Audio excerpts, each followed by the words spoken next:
Hello viewers, আজকে আমি তোমাদের দশম শ্রেণীর ত্রিকোণমিতি সম্বন্ধে ছোট্ট কিছু ধারণা দেবো। কারণ এখন দেখা গেছে কি ম্যাক্সিমাম ছেলেমেয়ের কিন্তু ত্রিকোণমিতির একটা ভীতি ধারণা আছে।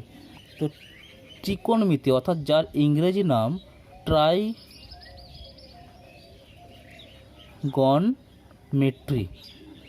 যার ইংরেজি নাম হচ্ছে ট্রাইগনমেট্রি। এই ট্রাইগনমেট্রি এই তিনটে যে নাম, তিনটে যে অংশ ট্রাই, গণ আর মেট্রি, এই তিনটে অংশের যদি আমাদের ভালোভাবে একটু ডিসকাস করি, কি দেখতে পাবো?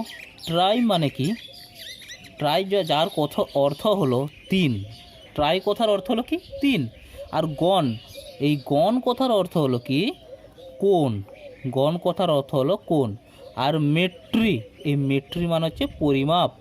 তাহলে এই যে তিনটে আমাদের যে ট্রাইগনমেট্রি, এই তিনটে অংশ নিয়ে হয়েছে আমাদের ট্রিগোনোমেট্রি। তাহলে এই ট্রিগোনোমেট্রি থেকে আমরা কি পাচ্ছি? এখানে এই তিনটে অংশ মিলে আমরা কি পাচ্ছি না, ত্রিকোণমিতি হলো সমকোণী ত্রিভুজের ক্ষেত্রে কোণ এবং বাহুর মধ্যে সম্পর্ক। তাহলে ত্রিকোণমিতি শুধুমাত্র সমকোণী ত্রিভুজের ক্ষেত্রে কিন্তু অ্যাপ্লিকেবল। এবার আমি একটা সমকোণী ত্রিভুজ আঁকি। এই সমকোণী ত্রিভুজের বলো তো এখানে কোনটা আমাদের লম্ব, কোনটা ভূমি, কোনটা অতিভুজ? কারণ আমরা সবাই জানি সমকোণী ত্রিভুজের বাহুগুলোর নাম হচ্ছে একটা লম্ব, একটা ভূমি, একটা অতিভুজ।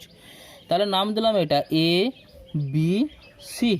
তাহলে এখানে দেখো আমাদের এই যেটা সমকোণ হয় অর্থাৎ 90 ডিগ্রি, এই 90 ডিগ্রি যে বিপরীত বাহু, সেই বিপরীত বাহুকে আমরা কি বলি? অতিভুজ বলি। অর্থাৎ এই সমকোণী ত্রিভুজের সবথেকে বড় বাহুটার নাম হচ্ছে অতিভুজ। এবার বাকি যে দুটো বাহু আছে অর্থাৎ এটা একটা, এটা একটা, তাহলে এই এ বি আর বিসি এদের নাম, একটার নাম হচ্ছে লম্ব, একটার নাম হচ্ছে ভূমি। এবার আমরা আমাদের প্রশ্ন এটাই, ম্যাক্সিমাম স্টুডেন্ট যেখানে ভুল করে না, আমাদের এখানে কোনটা লম্ব কোনটা ভূমি।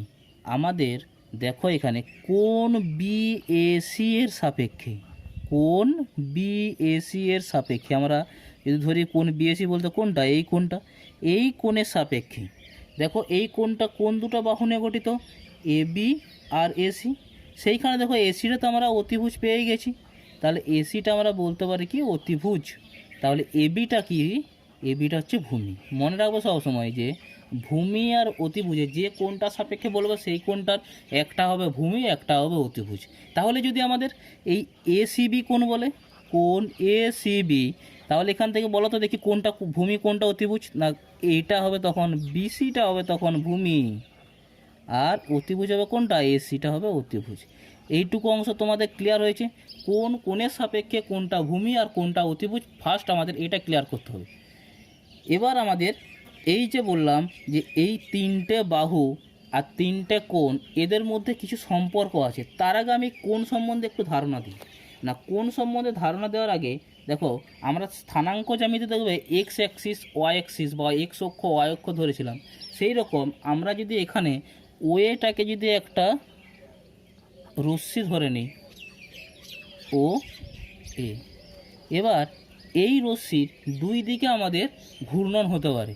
একটা হতে পারে কি অ্যান্টি ক্লকওয়াইজ অর্থাৎ ঘড়ির কাঁটার বিপরীত দিকে, আরেকটা হতে পারে কি আমাদের ঘড়ির কাঁটার দিকে। এবার যদি ঘড়িটা আমাদের এবার যদি রশ্মিটি ঘড়ির কাঁটার বিপরীত দিকে অগ্রসর হয়, মনে করো কিছু সময় পর রশ্মিটার অবস্থান হলো ওসি স্থানে, তাহলে এই যে আমাদের ওয়ে রশ্মি আর ওসি রশ্মি যে কোণ উৎপন্ন করলো সেই কোণটা হচ্ছে আমরা পজিটিভ ধরি। মনে করো আমরা এখানে কতগুলো কোণ আমরা ধরতে পারি, যেমন আমরা থিটা, আলফা, গামা, বিটা, এই রকম কতগুলো চিহ্ন দ্বারা আমরা কোণকে রিপ্রেজেন্ট করতে পারি। তাহলে দেখো আমি এখানে প্লাস থিটা লিখলাম। থিটা এটার নাম কি? থিটা। আমরা আরও ভালোভাবে তোমরা একটু জানবে পরবর্তী ভিডিওগুলোতে, এটার নাম থিটা বা আলফা, গামা, বিটা যা ইচ্ছা ধরতে পারি। তাহলে আমরা কি বুঝলাম? অ্যান্টি ক্লকওয়াইজ হলে আমাদের কোণের মান হয় পজিটিভ, আর ক্লকওয়াইজ হলে কোণের মান হয় নেগেটিভ। এই দুটো কিন্তু মাথার মধ্যে একটু রাখবে। এবার যদি বলা হয় যে একটা রশ্মি আমাদের ঘড়ির কাঁটার বিপরীত দিকে 540 ডিগ্রি আবর্তন করলো। কত না, ঘড়ির কাঁটার বিপরীত দিকে 540 ডিগ্রি। তাহলে ঘড়ির কাঁটার বিপরীত দিকে মানে কি বুঝলাম না, পজিটিভ। তাহলে ঘড়ির কাঁটার বিপরীত দিকে 540 ডিগ্রি, তার মানেটা কি না, একটা রাউন্ড দিলে কিন্তু আমাদের একটা রশ্মি মোট যে কোণ অতিক্রম করে সেটা হচ্ছে 360 ডিগ্রি। তাহলে 360 ডিগ্রি, তাহলে আমাদের 360 ডিগ্রি যদি রাউন্ড দেয় অর্থাৎ একবার ঘূর্ণন করে, তাহলে আবার সে পূর্বাবস্থায় ফিরে আসে 360 ডিগ্রি কোণ অতিক্রম করে। তাহলে 540কে আমি ফার্স্ট কী করব, 360 দিয়ে ভাগ করব। 360 দিয়ে যদি ভাগ করি কি দেখা যাবে না, 360 180 ডিগ্রি। তাহলে দেখা গেল কি না, আমাদের না ওই রশ্মিটি একবার পূর্ণ আবর্তন করবে, তারপর আমাদের এই ওয়ে রশ্মিটা, অর্থাৎ মনে করে এটাকে যদি আমরা একটা মেন অ্যাক্সিস বা আমাদের এখানে প্রমাণ অ্যাক্সিস হিসাবে ধরে নিই, তাহলে দেখব কি তারপর ওই প্রমাণ অ্যাক্সিসের সাপেক্ষে 180 ডিগ্রি কোণ উৎপন্ন করবে। একবার পূর্ণ আবর্তনের পর 180 ডিগ্রি কোণ উৎপন্ন করছে। তাহলে আরেকবারটি বলি না, ঘড়ির কাঁটার বিপরীত দিকে ঘুরলে কোণটিকে আমরা কি করি না, ধনাত্মক কোণ হিসাবে ধরি, আর ঘড়ির কাঁটার দিকে ঘুরলে সবসময় ঋণাত্মক কোণ হিসাবে আমরা ধরে থাকি। এবার আমরা দেখো যেটা নিয়ে আলোচনা করব সেটা হচ্ছে কি, ত্রিকোণমিতিক যে কোণ কি কি পদ্ধতিতে আমরা পরিমাপ করতে পারি। ত্রিকোণমিতিক কোণটা আমরা কি কি পদ্ধতিতে পরিমাপ করতে পারি। সাধারণত আমাদের এখানে দুটো পদ্ধতি আছে। তাহলে একটা পদ্ধতি পরিমাপ পদ্ধতি। পরিমাপ পদ্ধতি কি কি না, একটা হলো কি নাম্বার 1 ষষ্ঠিক পদ্ধতি।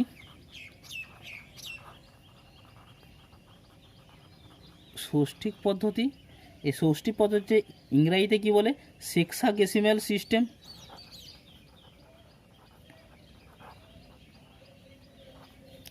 আর 2 নম্বর আছে কি বৃত্তীয় পদ্ধতি। বৃত্তীয় পদ্ধতি যাকে ইংরেজিতে বলে সার্কুলার সিস্টেম।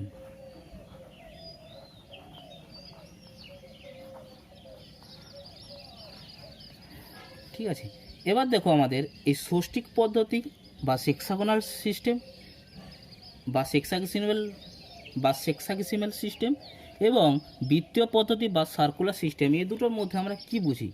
মনে করো একটা ব্যক্তি আমাদের ভূমির সঙ্গে লম্বভাবে দাঁড়িয়ে আছে, তার মানে কি এই কোণটার মান কত, 90 ডিগ্রি। তাহলে এই যে মানটা, এই মানটাকে আমি আরেকটাভাবে রিপ্রেজেন্ট করতে পারি। কিভাবে করতে পারি না, এইটাকে আমি আরেকটাভাবে পাই দিয়ে করতে পারি, পাই। তাহলে পাইটা কী জিনিস তোমরা ছোটোবেলায় শিখেছিলে দেখো। আবার আমরা কী জানি না, একবার পূর্ণ আবর্তনের জন্য কত ডিগ্রি আমাদের আবর্তন করতে হয় বা কত ডিগ্রি আবর্তিত হয় না, 360 ডিগ্রি। তাহলে এইখানে পূর্ণ আবর্তন আমাদের পাই সমান এখানে কত পাচ্ছি আমরা, 180 ডিগ্রি। তাহলে দেখো এখানে একটা কোণ বা এই কোণটাকে আমরা একরকমভাবে ডিগ্রি মিনিট সেকেন্ডে প্রকাশ করতে পারি, আর একরকমভাবে আমরা পাই দিয়ে প্রকাশ করতে পারি। যে কোণগুলোকে আমরা ডিগ্রি মিনিট আর সেকেন্ড দিয়ে প্রকাশ করি সেগুলো বলা হয় কি ষষ্ঠিক পদ্ধতি, আর যে কোণগুলোকে আমি পাই দ্বারা প্রকাশ করি সেগুলোকে বলা হয় কি বৃত্তীয় পদ্ধতি। এবার আমরা যেটা আসবো যে ষষ্ঠিক পদ্ধতির বিভিন্ন এককগুলোর মধ্যে একটার থেকে আরেকটাতে কীভাবে কনভার্ট করতে পারি, বা বৃত্তীয় পদ্ধতির থেকে ষষ্ঠিক পদ্ধতি এবং ষষ্ঠিক পদ্ধতি থেকে বৃত্তীয় পদ্ধতিতে কীভাবে কনভার্ট করব। তাহলে দেখো ফার্স্ট আমি আসি যেটা ষষ্ঠিক পদ্ধতি। তার ষষ্ঠিক পদ্ধতির 3টে একক আছে, কি কি, একটা হচ্ছে ডিগ্রি, যেটাকে দেবো আমাদের কি মনে করো এক্স ডিগ্রি। তাহলে এক্স ডিগ্রি সবাই জানো কিন্তু ডিগ্রি কেমনভাবে দিই আমরা। তারপর আমরা কি মিনিট, মনে করো আমি এক্স মিনিট লিখবো, তাহলে কি এক্স মিনিট। আমরা ভূগোলের অঙ্কে কিন্তু শিখেছি, ভূগোলের যে ম্যাথামেটিক্যাল প্রবলেম ছিল অক্ষাংশ দ্রাঘিমাংশ সম্পর্কে, সেইখানে দেখুন মিনিটের সাইনটা কিন্তু আমরা সব প্রত্যেকে দেখেছি। আর সেকেন্ড কি পাচ্ছি না, এক্সের মনে করো এক্স সেকেন্ড লিখছি, তাহলে আমি কি বলবো এক্স ডবল মানে দুটো দাগ। তাহলে এখানে পেলাম ষষ্ঠিক পদ্ধতিতে ডিগ্রি মিনিট সেকেন্ড আমি পেয়ে গেলাম। এবার কি পাচ্ছি বৃত্তীয় পদ্ধতিতে। বৃত্তীয় পদ্ধতিতে কীভাবে লিখবো, মনে করো আমি একটা উদাহরণ দিয়েছি। আমি বৃত্তীয় পদ্ধতি লিখলে তো মনে করো 2π/3 এইভাবে পাই আকারে লিখলে তখন সেটা হচ্ছে বৃত্তীয় পদ্ধতিতে বলা হয়। তাহলে আমরা এবার কি করব না আমরা কি জানি এখানে, না 1 ডিগ্রি সমান কত মিনিট, 60 মিনিট, আর 1 মিনিট সমান 60 সেকেন্ড। 1 ডিগ্রি সমান 60 মিনিট, তোমরা একটু লিখে নাও, 1 ডিগ্রি সমান 60 মিনিট আর 1 মিনিট সমান 60 সেকেন্ড।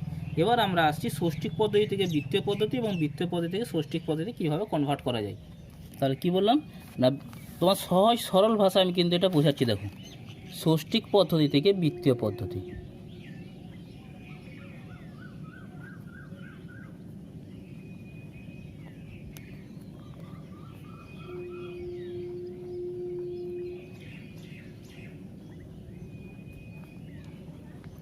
ইংলিশে কি বলে না সেক্সাডেসিমেল থেকে সার্কুলার সিস্টেম কীভাবে কনভার্ট করবে। মনে করো একটা কোণ আছে 60 ডিগ্রি, 60 ডিগ্রি থেকে আমাদের কি পদ্ধতি আছে, ষষ্ঠিক পদ্ধতিতে। এটাকে আমরা যদি আমি বৃত্তীয় পদ্ধতিতে নিয়ে যাই তাহলে কি করতে হবে না, 60 ডিগ্রিটা আমরা একটু কি বললাম 180 ডিগ্রি মানে হচ্ছে পাই। এবার পাইটা কি 180 ডিগ্রি, বৃত্তীয় পদ্ধতির একক হচ্ছে রেডিয়ান। বৃত্তীয় পদ্ধতির একক কি রেডিয়ান। তাহলে আমরা কি করব না 180 ডিগ্রি যেটা ষষ্ঠিক পদ্ধতিতে মান, রেডিয়ানে সেটা মান হচ্ছে পাই রেডিয়ান। রেডিয়ানকে আমরা মাথায় ছোট্ট করে তো সি দ্বারা প্রকাশ করি, তাহলে রেডিয়ান। এবার দেখো তাহলে 180 ডিগ্রি মানে যদি পাই রেডিয়ান হয় তাহলে 1 ডিগ্রি সমান কত, পাই রেডিয়ান বাই 180।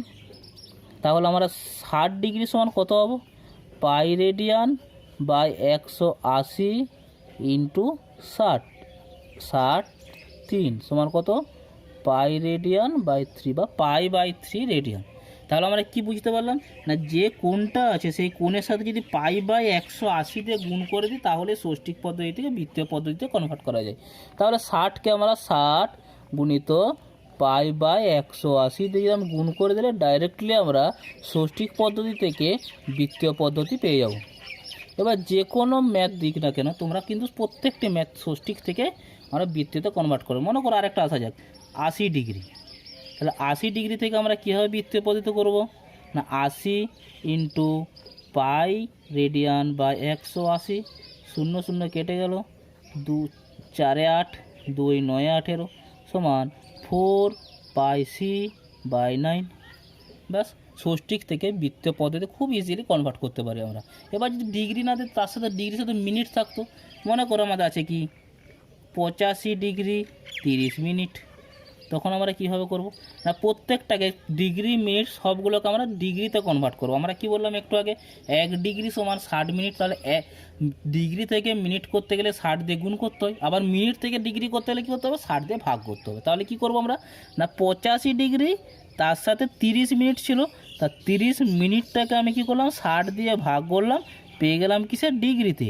তাহলে কি পাচ্ছি আমরা না 85 ডিগ্রি প্লাস 30 1 30, 30 2 60 অর্থাৎ 1 2 ডিগ্রি। তাহলে আমরা তাহলে আমরা কী পেলাম না 85 পূর্ণ 1 2, তাহলে 171 বাই 2 ডিগ্রি। এবার এটাকে যদি আমরা ষষ্ঠিক পদ্ধতি আছে বৃত্তীয় পদ্ধতিতে কনভার্ট করে কী পাবো না 171 বাই 2 ইন্টু পাই বাই 180 সমান 171 পাই বাই 360 রেডিয়ান। ঠিক আছে, তাহলে বৃত্তীয় পদ্ধতি ষষ্ঠিক পদ্ধতি থেকে বৃত্তীয় পদ্ধতি আমরা খুব ইজিলি কনভার্ট করতে পারি। এবার আমরা যেটা আসবো যে বৃত্তীয় পদ্ধতি থেকে কিভাবে ষষ্ঠিক পদ্ধতিতে আসবো। বৃত্তীয় পদ্ধতি থেকে আমরা ষষ্ঠিক পদ্ধতিতে কীভাবে আসবো না, বৃত্তীয় পদ্ধতি থেকে যদি আমরা ষষ্ঠিক পদ্ধতিতে আসতে হয়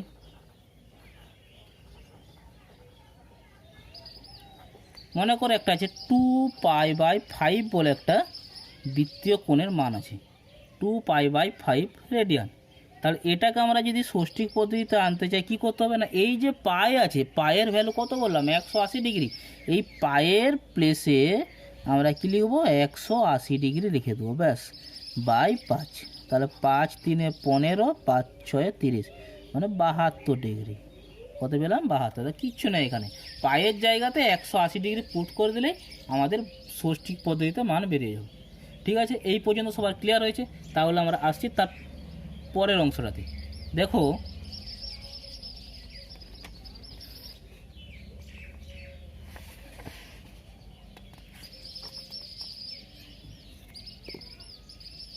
এবার আমি এই যে একটু আগে বললাম রেডিয়ান রেডিয়ান করছি বারবার, এই রেডিয়ান জিনিসটা কি, রেডিয়ান কোথা থেকে এলো, তাহলে রেডিয়ান সম্পর্কে আমি একটু ধারণা দেবো তোমাদের।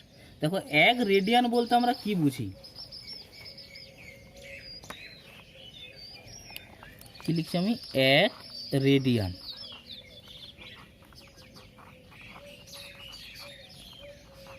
এক রেডিয়ান বলতে কি বুঝি,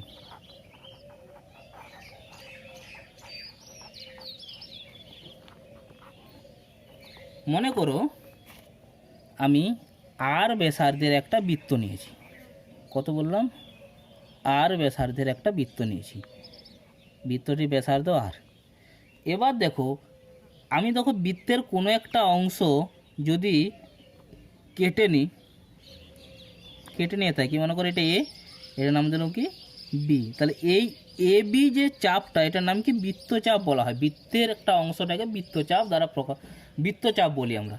তাহলে এই যে বৃত্তচাপটা, এই বৃত্তচাপের দৈর্ঘ্যও যদি আর হয়, তাহলে এই ও বি যদি যুক্ত করি, কেন্দ্রে একটা কোণ উৎপন্ন করব, এটাই হচ্ছে এক রেডিয়ান। তাহলে আমরা কীভাবে প্রকাশ করব না, বৃত্তের সমান ব্যাসার্ধ বিশিষ্ট বৃত্তচাপ কেন্দ্রে যে কোণ উৎপন্ন করে তাকেই এক রেডিয়ান বলে। হ্যাঁ, তোমরা ঠিকই শুনছো, লিখে নাও একটু।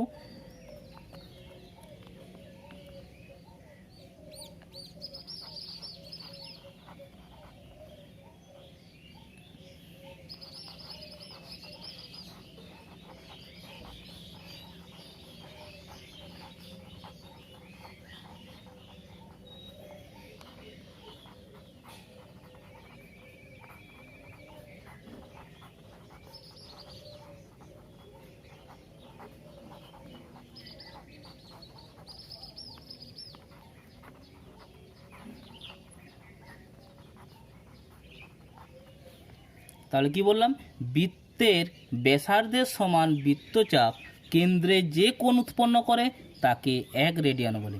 ঠিক আছে, এবার এক রেডিয়ানের মান কত আমরা ক্যালকুলেশনের সাহায্যে দেখিয়ে দিচ্ছি। দেখুন, এক রেডিয়ানের মান কত এবং সেটা এক ডিগ্রির থেকে কতটা বড়, বা এক রেডিয়ান এবং এক ডিগ্রির মধ্যে কি সম্পর্ক, সেই ক্যালকুলেশনটা আমি দেখাচ্ছি।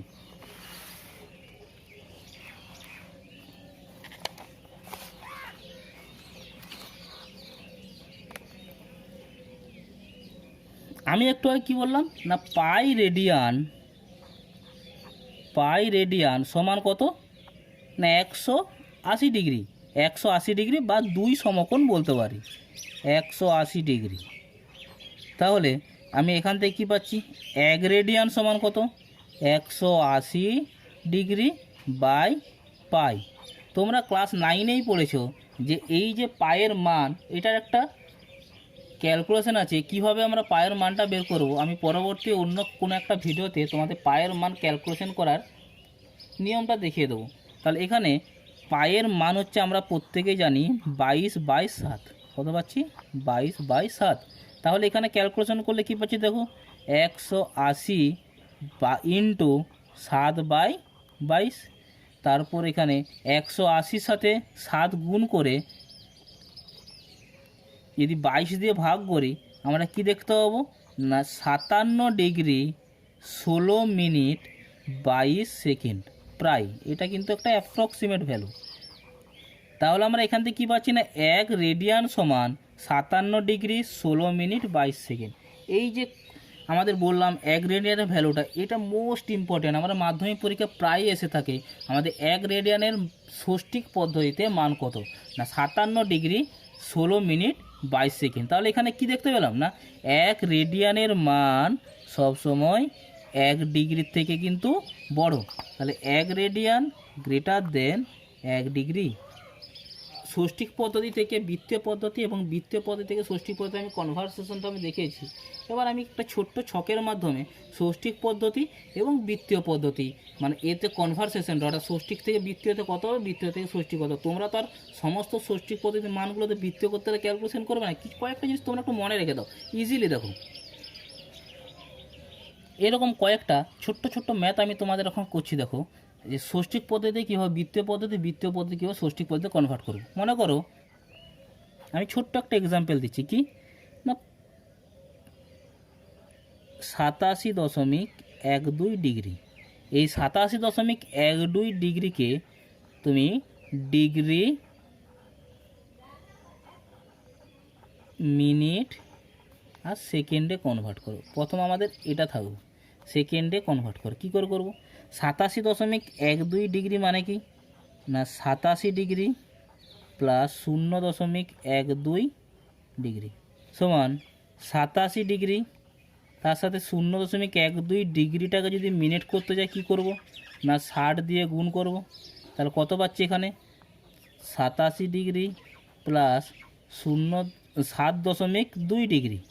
তা 7.2 ডিগ্রিটাকে আমি যদি ডিগ্রি আর মিনিটে ভাগ করি, ভাগে কী পাবো আমরা? দেখো 87 degree plus 7 degree plus 0.2 minute. তার 0.2 মিনিটটাকে আমি আবার সেকেন্ড করার জন্য 60 দিয়ে গুণ করছি। তাহলে সমান 87 ডিগ্রি 7 মিনিট 12 সেকেন্ড। তাহলে একটা মানকে 87 ডিগ্রি বা 87.12 ডিগ্রিকে আমি কীভাবে ডিগ্রি, মিনিট, সেকেন্ডে কনভার্ট করলাম।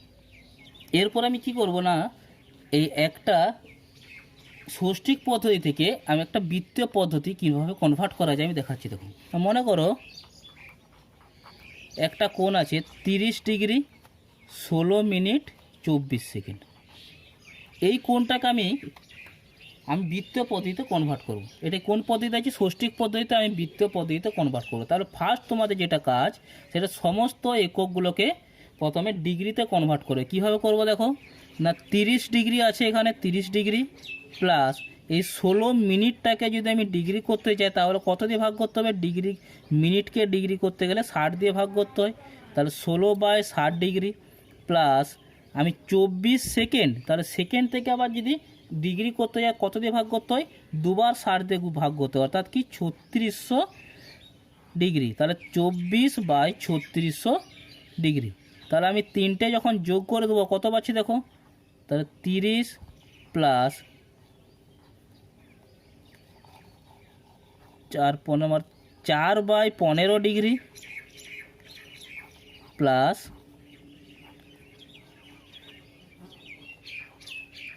1/150 ডিগ্রি। এখান থেকে কত লসাগু পাচ্ছি আমরা? লসাগু পাচ্ছি 150। তাহলে দেখো এখানে 4500 প্লাস 40 প্লাস 1 সমান 4541/150 ডিগ্রি। এই ডিগ্রিটাকে এবার আমরা বৃত্তীয় পদ্ধতিতে কনভার্ট করব। কি করব না আমরা বললাম কি একটু আগে না ডিগ্রি থেকে বৃত্তীয় পদ্ধতি কনভার্ট করার জন্য, অর্থাৎ ষষ্ঠিক থেকে বৃত্তীয় পদ্ধতিতে কনভার্ট করার জন্য আমরা কি করেছিলাম না 454/150 এটাকে আমরা π/180 দিয়ে গুণ করব। π/180 কিস হয়ে গেল? বৃত্তীয় পদ্ধতিতে, অর্থাৎ রেডিয়ানও হয়ে গেল। তাহলে কি পেলাম না 454/150কে যদি 180 দিয়ে গুণ করি আমি কি পাচ্ছি? 27000। তাহলে কি পেলাম? 454/27000। এরপর দেখো তোমাদের একটা ছোট্ট অংশ আছে। কি মনে করো না আর দৈর্ঘ্যের কোনো একটা ব্যাসার্ধ বিশিষ্ট বৃত্ত কেন্দ্রে থিটা কোণ উৎপন্ন করে। থিটাটার মান হচ্ছে বৃত্তীয় পদ্ধতিতে।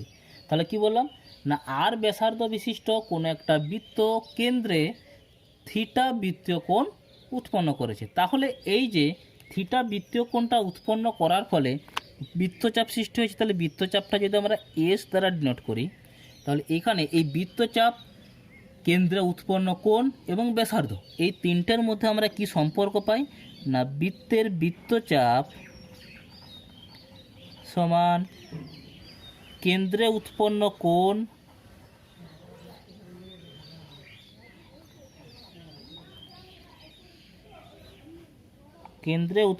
কোণ গুণিত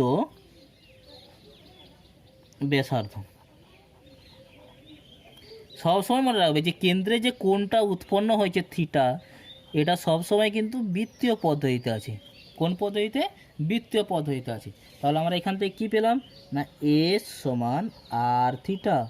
এই যে সূত্রটা আমি বললাম এস সমান আর থিটা, এই সূত্রটা খুব ইম্পর্ট্যান্ট, তোমরা একটু নোট ডাউন করে রাখো। এবং এটা কি মাধ্যমিকের বিভিন্ন যে অঙ্কগুলো আছে অঙ্কের মধ্যে একটা মোস্ট ইম্পর্ট্যান্ট অঙ্ক, এবং এটা কিন্তু একটা শর্ট কোশ্চেন আসেই এস সমান আর থিটা। তো বন্ধুরা আজকে আমার ভিডিওটা এখানে আমি শেষ করলাম। পরের ভিডিওতে আমি এর সম্বন্ধে বিস্তারিত আলোচনা করব, এবং পরবর্তী যে এক্সারসাইজগুলো আছে দশম শ্রেণী, সেই দশম শ্রেণীর এক্সারসাইজগুলো সম্বন্ধে আলোচনা করব। তো তোমাদের যদি এই ভিডিওটি ভালো লেগে থাকে তাহলে লাইক করো, কমেন্ট করো, এবং বন্ধুদের মধ্যে যতটা সম্ভব শেয়ার করো। আর আমার চ্যানেলে যদি এখনও কোনো নতুন ভিউয়ার থেকে থাকো তাহলে অতি অবশ্যই আমার চ্যানেলটিকে সাবস্ক্রাইব